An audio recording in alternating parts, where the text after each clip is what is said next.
For millennia, the Nile has been the lifeblood of civilizations, a ribbon of blue through an ocean of sand. The river is more than water, it is history, identity, and survival for over 300 million people. Now, in 2025, that lifeline is being deliberately tightened. Egypt, whose existence depends on the Nile, has begun unprecedented restrictions on its flow. This is not just a regional water dispute, it's a geopolitical flashpoint with the potential to destabilize an entire region. The decisions made in Cairo today will echo for generations, from the highlands of Ethiopia to the Mediterranean. Ethiopia, Sudan, and others see Egypt's move as a violation of their rights to the shared river. For them, the Nile is a path to economic development and energy independence. For Egypt, it's a matter of national security. Any further reduction in water could trigger crises, from agricultural collapse to social unrest. The stakes could not be higher. This crisis is rooted in geography, history, and the realities of climate change and population growth. Colonial-era treaties once gave Egypt and Sudan the lion's share of the Nile's water, agreements now challenged by upstream nations. The construction of Ethiopia's Grand Renaissance Dam has fundamentally altered the river's dynamics. Egypt's restrictions are a direct response, a desperate attempt to control its destiny. We are witnessing a pivotal moment in the Nile's history. The decisions made now will determine whether the river remains a source of life or becomes a catalyst for conflict. Millions of lives hang in the balance, their futures tied to the ebb and flow of this mighty river. The Greek historian Herodotus called Egypt the gift of the Nile, a truth that endures today. The river is Egypt's central artery, providing over 97% of its fresh water. This water is essential for drinking, sanitation, industry, and most critically, for irrigating the narrow strip of fertile land where nearly all Egyptians live. Without the Nile's annual flood, Egyptian civilization would never have flourished, and its modern survival is just as dependent on the river's flow. The Nile is one of the world's longest rivers, traversing 11 countries. For nations like Sudan, South Sudan, and Uganda, it's vital for agriculture and fishing. For Ethiopia, the source of the Blue Nile, it represents immense potential. The river basin is a complex, interconnected ecosystem. Actions by one country affect all others. This shared dependency has been a source of both cooperation and conflict. Historically, Egypt held hydrohegemony, backed by colonial-era treaties that gave it veto power over upstream projects. For decades, this status quo held as upstream nations lacked the means to challenge it. Egypt built its economy and population growth on the assumption of a guaranteed water share. But the 21st century has brought a new reality. Upstream nations now reject the old arrangements, calling colonial-era treaties unjust and outdated. They assert their right to use the river for their own development. This clash, Egypt's historical rights versus upstream aspirations, lies at the heart of the current dispute. The Nile is now a symbol of national pride, economic ambition, and the struggle for a fair share of a scarce resource. The gift of the Nile has become a source of intense contention. The river's future is no longer certain. The immediate catalyst for Egypt's drastic measures is Ethiopia's Grand Renaissance Dam, or GERD. Built on the Blue Nile, it's Africa's largest hydroelectric plant and a project of immense national pride for Ethiopia. The dam promises electricity for millions and a leap toward economic transformation. Its scale is staggering, a reservoir holding 74 billion cubic meters of water, more than the Nile's annual flow at the Sudanese-Egyptian border. The process of filling the reservoir, begun without a binding agreement with Egypt and Sudan, is the main point of contention. Egypt fears rapid filling could drastically reduce water reaching its own high Aswan Dam, threatening water and food security. Years of negotiations, mediated by the African Union and others, have stalled over the speed of filling and drought protocols. Ethiopia insists on its sovereign right to manage the dam. Egypt and Sudan demand guarantees of minimum flow. The completion of the GERD's filling, combined with drought, pushed Egypt's reserves to a critical low. From Cairo's perspective, Ethiopia's actions left it no choice but to act.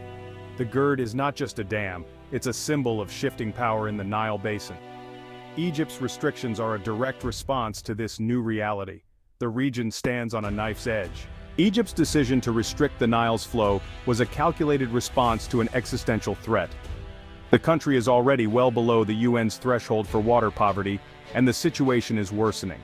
The government cites a 15% reduction in water flow reaching the high Aswan Dam in early 2025. Agriculture, which uses nearly 80% of Egypt's water and employs a quarter of its workforce, is at risk. The area cultivated with water-intensive crops has already been slashed by 20%. By restricting the flow, Egypt aims to manage dwindling reserves, prioritizing drinking water and high-value crops. Politically, the Nile is tied to national identity. No leader can be seen as failing to protect it. The restrictions are leverage, a signal that Egypt will not accept a new status quo that threatens its survival. Cairo frames its actions as a desperate act of self-preservation. Egypt's restrictions triggered immediate consequences at home and across the region. Water rationing hit major cities, farmers faced crop bans and financial ruin. Food prices soared, adding to economic strain. Reduced Nile outflow accelerated coastal erosion and devastated fisheries in the delta. Sudan, caught between Egypt and Ethiopia, faced erratic river levels and protested Cairo's move as destabilizing. Ethiopia condemned Egypt's actions as blackmail, insisting the GERD will benefit the basin by regulating flow. The move hardened positions, making negotiations more difficult. Rhetoric escalated, deepening the diplomatic chasm. The region's stability is now at greater risk.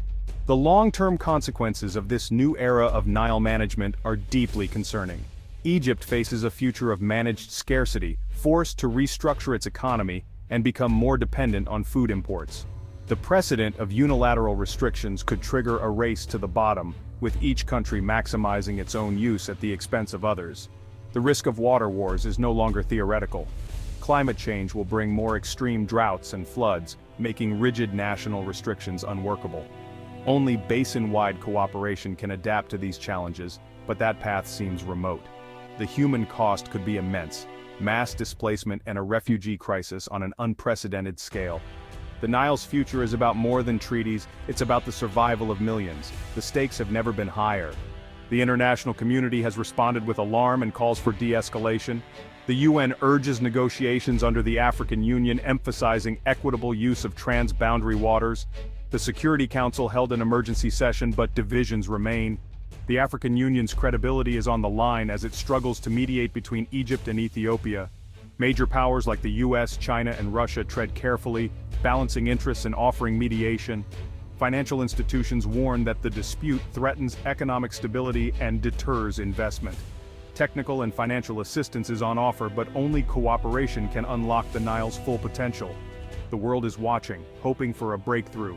The path to a diplomatic solution is fraught with obstacles. Egypt and Sudan demand a binding agreement on the GERD's operation, citing historical treaties and the need to prevent harm. Ethiopia rejects colonial-era treaties, insisting on equitable use and national sovereignty. Compromises have been proposed: flexible dam operation, drought mitigation, and data sharing, but political will and trust are lacking. The 2015 Declaration of Principles was a step forward, but not binding. The legal vacuum allows all sides to interpret international law to their advantage. Breaking the deadlock requires a shift to benefit sharing, cooperation on power, agriculture, and conservation. Only by transforming the river from a source of conflict to a catalyst for integration can the region prosper. The question is whether leaders can find the courage to pursue this vision. We have traced the Nile's journey from cradle of civilization to geopolitical fault line. Egypt's restrictions are a desperate measure for survival, but the consequences ripple across the basin. Water rationing, economic hardship, and diplomatic standoffs now define the region. The path of unilateral action by both Ethiopia and Egypt is dangerous, undermining the potential for cooperation. Experts agree, only a benefit-sharing approach can secure the river's future for all. The Nile's story in 2025 is a cautionary tale of how shared lifelines can become sources of division. The river's fate now depends on choices made in the region's capitals. Can the nations of the Nile find a way to share its precious gift? Or are they destined to fight over its dwindling drops?